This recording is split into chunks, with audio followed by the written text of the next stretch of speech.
জীবন হবে মনে করি চুলমুল কালার করলে সিরিয়াল ধরবো না, এরকম প্রেম টেম করা যাবে না নাকি? বাবা তুমি শুধু একবার ভক্ত, তুমি কেন মেয়েদের পিছনে ঘুরবা? আসলে একটা ব্যাপার কি, সেটা হচ্ছে যে আপনি ভাইরাল জিনিসটা কাকে বলে এটা এখনো পরিচিত হন নাই, তো এই জন্য আপনার কাছে মনে হয় যে মেয়েরা নক দিবে কিনা। আরে মেয়েরা ন্যাংটা হয়ে থাকবো মিয়া, আপনি এইগুলো নিয়ে চিন্তা করেন কা? আপনি কেরিয়ারের দিকে ফোকাস করেন, মেয়েরা চুদা দিতে আসবো আপনার কাছে। মিয়া বুঝে না কিছু না। এখন শিবন বাবা এখন এই চুলমুল কালার পরে দাওয়াটা পাবনি, পাবলিক কি নিব টিব?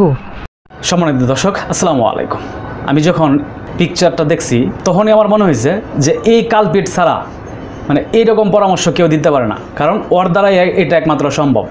মানে মুরব্বীরা আগে একটা কথা বলতো যে কুত্তার লেঙ্গর নাকি আপনার 12 বছর চোঙ্গার ভিতরে রাখলেও সোজা হয় না। এটার বাস্তব প্রমাণ হচ্ছে এই যে এই অমানুষের বাচ্চা যখন চুলটুল কালার করে আপনার সোশ্যাল মিডিয়াতে আসছিল, আইসা যখন কোরআন তেলাওয়াত করে ভাইরাল হয়েছে, কিছুদিন ভাইরাল হওয়ার পর সে মাপ চায় সে ভালো হয়ে গেছে। ঠিক আছে, আমরাও তার আলোচনা শুনি না, আমার যে পাশের 2-4 জন আসলে ওদের সাথে বসে আমি গল্প করি যে একটা সময় এরকম ছিল, আল্লাহ তাআলা তাকে হেদায়েত দান করছে, সে এখন মানে সঠিক রাস্তায় ফিরে আসছে। কিন্তু দেখেন তার মনের ভিতরে কি, মানে তার মনটা কি পরিমাণ কুৎসিত এবং তার মনের ভিতরে কি শয়তানি নিয়ে আসে ঘুরে। মানে এইসব অমানুষদেরকে যেখানে পাবেন সেইখানে জুতা পিটা করবেন, সোজা হিসাব। চিন্তা করেন যে তাদের পরিকল্পনাটা কোন পর্যায়ে, তারা কি মানে কতটুকু প্ল্যান নিয়ে এই কাজটা সে করছে, মানে কেমন একটা পরিকল্পনা সাজাইছে তারা যে এইভাবে কইরা মানুষের ইমোশনাল নিয়ে খেলা যাইব। ঠিক আছে, আর বাংলাদেশে এটা খুবই সহজ একটা উপায়। এইভাবে তোরা যদি করস, এইভাবে যদি চুল কালার করস, তাহলে সবচেয়ে তাড়াতাড়ি ভাইরাল হইতে পারে। তাহলে চিন্তা করেন ওর মনের ভিতরে কী পরিমাণ মানে শয়তানি। তো এই জন্য আমি বলতেছি যে ওরা যেই জায়গায় পাইবেন, ওর সাথে দুইটারে যে জায়গায় পাইবেন এই জায়গায় ধরে কোনো কথা নাই। হাতে জুতা লইবেন, জুতার তলায় যদি কোনো কিছু মিশানি যায়, ঠিক আছে, ওইটা বড়াইবেন, বড়াইয়া পরে চাপায় গেলে মারবেন, সোজা হিসাব। কোনো সাউন্ড চলবো না, ডাইরেক্ট চাপাই মারবেন যে তোরা আমাদেরকে এইরকমভাবে বোকা বানাইলি কেন, এইভাবে আমাদের ইমোশনাল নিয়ে গেললি কেন। সেই সাথে আমি আরেকটা দাবি জানাতে চাই, আইন প্রশাসন যারা আছে, আমাদের আইনের ব্যক্তি যারা আছেন, তারা যদি অবশ্যই দৃষ্টিতে যায়, তাহলে অবশ্যই এদেরকে আইনের আওতায় আনবেন এবং এদেরকে আইনের মানে সর্বোচ্চ শাস্তি যেটা এটা দেওয়ার চেষ্টা করবেন, যেন ভবিষ্যতে এই ধরনের প্রতারণা মানুষের সাথে না করে। তো যাই হোক, আমি আসলে কথা বলাতে যাচ্ছি না, সম্পূর্ণ ফুটেজটা দেখেন, আশা করি বুঝতে পারবেন যে তাদের পরিকল্পনা কতটুকু গভীরে এবং কি পরিকল্পনা নিয়ে তারা এই পর্যায়ে চলে আসছে।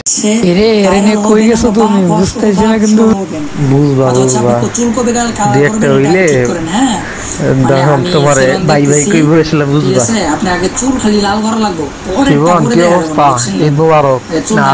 ইন্টারভিউ নিয়ে আগে ইন্টারভিউ লাগবে, আমরা কি বাইরে লইতে পারবো না নাকি? তার এই ঘন্টা কাটতে গেলে 5-6 দিন দেরি হয়ে যাবে। ঈদ মোবারক বাবা, কি অবস্থা? আলহামদুলিল্লাহ আমি খুব ভালো আছি।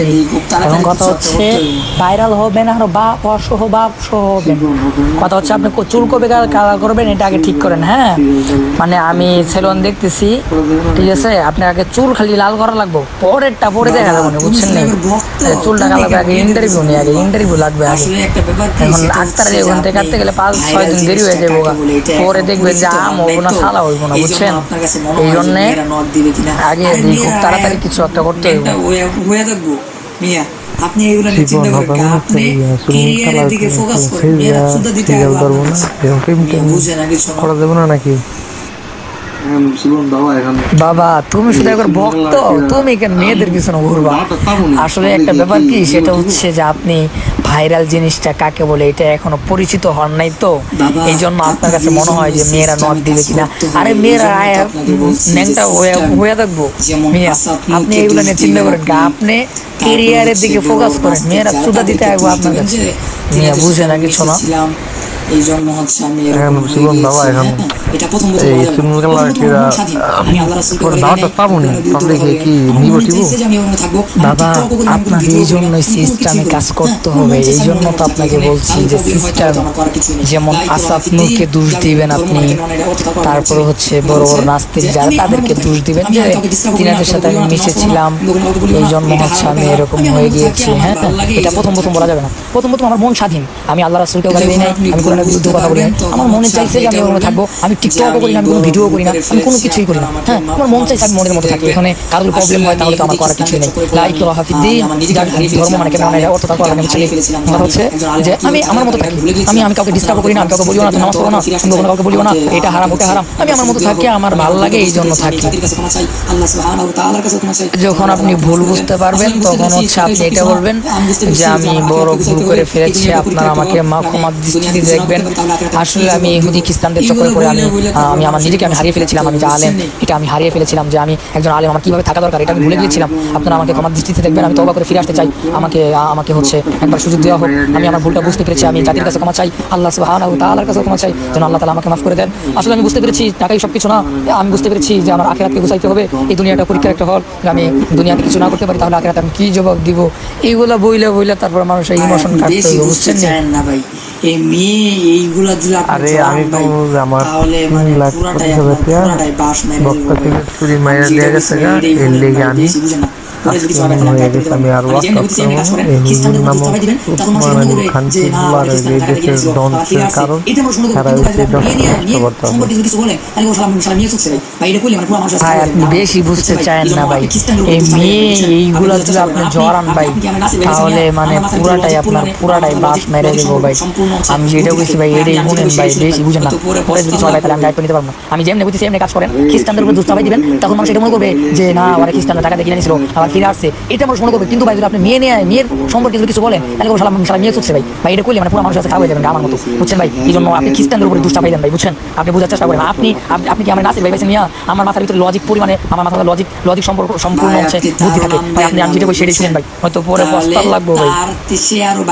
আরে শরীয়তের মাঝে লেখমতি একটা মেরে লিয়েছে এডি কম বেটা হ্যাঁ কারণে আজকে নামের কলম হ্যাঁ আমার 3 লাখ কোটি টাকা মেরে লিয়েছে হ্যাঁ উপরে নাম দিন আপনি ভাই আমি কইছি না যে ভাই আপনি আমার উপর ছেড়ে ভাই আপনি তারও নাম দিয়েন না ভাই, বুঝছেন, তাহলে তার সে আরো ভাইরাল হইব, আপনি মাঝখান থেকে কিচ্ছু পাইবেন না, বুঝতে পারছেন। আপনি ভাই আপনি ওটা পরে কইরেন, টাকার খেলা পরে দেখেন ভাই, ঠিক আছে। আমি যেটা কইছি ভাই এটা শুনেন আগে। আপনি ভাই আমি কইছি না যে ভাই আপনি আমার উপর পুরাটা ছেড়ে দেন, টাকা কি কে দিয়ে গেছে পরে থাকলে ভাই তাহলে তো সমস্যা ভাই। আমি বলছি যে খ্রিস্টানদের উপর চাপাই দেন ভাই।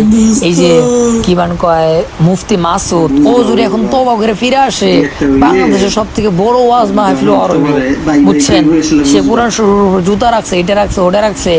আপনি যদি বলেন যে আমি তাদের দলের লোক, বুঝতে পারছেন ভাই আপনি কোন জায়গায় যাবেন আপনি বুঝতে পারতেছেন। ওই টাকা টাইম আছে মিয়া, বুঝেন না কিছু না। কই গেছো তুমি বুঝতেছি না কিন্তু নো চিন্তা বাবা, কোনো চিন্তা নাই বাবা, আমি আছি। কয়েকদিনের রাজকুমার যে ঈদের মধ্যে মুক্তি পাইলো না, তা তো অবশ্যই এখানে কিছু টাকা লাগলে তো না প্যান্ট শার্ট কিনতে হবে না বড়, তারপর আবার বিভিন্ন জায়গায় ইন্টারভিউ সময়ের ব্যাপার কথা বলছ না, এখন তো নানা বলে দেরি করলে তো মনে করে হইব না। আমি ওটা বুঝাইতে চাইতেছি জানাবো আপনাকে কোন সমস্যা নেই, ইমিডিয়েটলি যোগাযোগ কর দিকে হ্যাঁ কবে আই ফোন দিছিলাম, ফোনটা ধরে নাই কে তো আছে আমার কাছে, আবার কোনো সমস্যা নাই চিন্তা করেন না, মনে কর চুল টাকা লাগবে রে ভাই, নামতে হবে, কাজ না করলে তো হবে না, কাজ তাড়াতাড়ি করতে হবে, লেট করে দেব না। আরে ভাই শুন, যেদিন ইন্টারভিউ দিতে যামু আমি সেদিন কি করে টাকা পে সব কিছু আমি কিনা মনে করে হিন্দাই পিন্দে যামুগা, কথা বুঝছ নাই। এনে তো নতুন কিছু না, এখন বিষয়টা হলো যে মনে করি চুল দেখালার কবে সেটা আর যাকে যেদিন মুসুল করতে সেদিনই তো সব কিনলাম সেদিক দিয়ে, বুঝোস নাই। 2টা প্যান্ট কিনবো, 2টা গেঞ্জি কিনবো, 2টা শার্ট কিনবো, গলা লেগে 2টা চেইন কিনবো, আর 2টা চশমা কিনবো, শেষ। আর 1 জোড়া জুতা, কথা বুঝোস নাই। এখন তো নতুন কিছু নাই, এখন বিষয়টা হলো চুলটা কবে কালার করছে ওইটাই খালি, কথা বুঝোস নাই। কেমনি ইন্টারভিউ দিমু ভাই, কার এনে ইন্টারভিউ দিমু আনতে যাই, আপনি রাত্রে ম্যানেজ করেন না। আমি হচ্ছে এদিক দিয়ে হাঙ্গা সাংবাদিক যেটাকে চিনেন না, পরে আমি ম্যানেজ করে রাখছি, ও ইন্টারভিউ নিবে আর ওদিক দিয়ে ইন্টারভিউ নিবে। আমি বলে রাখছি যে ভাই কালকে যাইতে পারি ভাই, আপনি যেমনি হোক ভাই, চুরি করে হোক যেমনি হোক ভাই আপনি আয়েন, কালকে আয়েন, বুঝছেন। নতুন কিছু না সাংবাদিক আবার কেডা? পাগল, আমি শয়তান তো ওখানে থাকবো, শয়তানি তো সব আমি ওইখান থেকে করবো। ঠিক আছে, আপনার কোনো চিন্তা করতে হইব না, আপনি শুধু আমার উপরে ভরসা করেন, শিপনের উপরে ভরসা করেন। দেখেন আপনার ট্রেনিং এ তুলতে কয় মিনিট লাগে, দেখেন আপনি মিয়া, আপনারা বলতেছে আপনি কালকে চলে আসেন সকালবেলা ভাই, যেমনি হোক কয়েকটা হাওলাত করেন, হাওলাত তাড়াতাড়ি চলে আসবো ভাই, কালকে আইন। আমি কথা দিয়ে ফেলাইছি যে ভাই কালকে আইবো, মানে চুল কালার করতে শিডিউল ফেলাইছি। ঠিক আছে, আপনি কালকে যেমনি হোক আহেন, কারণ আমারও তো অতটা সময় নাকি, একদিন লস মানিয়ে শর্ট লস, বুঝছেন না? আপনি আসেন কালকে, হয়ে যাবে কালকে ইনশাআল্লাহ। তাহলে তো আসলে এই সমস্ত লোকের কাছে ইন্টারভিউ দিলে তো কথা বলো, আমি তিনের সাথে কথা বলবো। এক সপ্তাহে তো সারাদিন তাগুন ধরে দিব নাকি না, আমি কালকেই ধানমন্ডি যাইতে চাইছি। এ দেখো, ওর সাথে কথা বলছি, ও ইন্টারভিউ নিবে ভাই, তাড়াতাড়ি আইও, তাড়াতাড়ি আইও। কোনো সমস্যা, আমার মাদ্রাসা বলে গেলে আমি পৃথিবী উল্টে গেল, আমি নিয়ে যেতে ওই মাদ্রাসা আমার আগে পড়াশোনা করতে হবে, কঠিন মাল রে ভাই, আলেম হতে হবে, যোগ্য আলেম হতে হবে। মানে আর নায়ক হয়ে গেছে এগুলো বলা যাবে না। আমি বলছি যে আমি তিনাকে খুঁজতেছি, মানে একজন আলেম নাকি ওয়াজ করে, বয়ান করে, আলেম মাদ্রাসায় পড়াইতে, তারপর ইমাম করছে, হে নাকি চুলগুলো কালার করছে, এই দিয়ে বলে চুল কালার করছে, হেরা আমি ভাই খুঁজতেছি ভাই, আমি ইন্টারভিউ নেবো, আপনি কি ইন্টারভিউ নেবেন ভাই? হেরা রাজি ভাই, একজন হচ্ছে সিলেট থেকে আসবে আপনার ইন্টারভিউ নেওয়ার জন্য, বুঝছেন ভাই? ভাই দেখবেন বলে পুরা আগুন লাগবে, আগুন, আগুন লাগবে, আগুন, আগুনটা লাগলে রে কি যে বলে গো, মশা বাইরে বাইরে মনে নাকি সাংবাদিক যেটাকে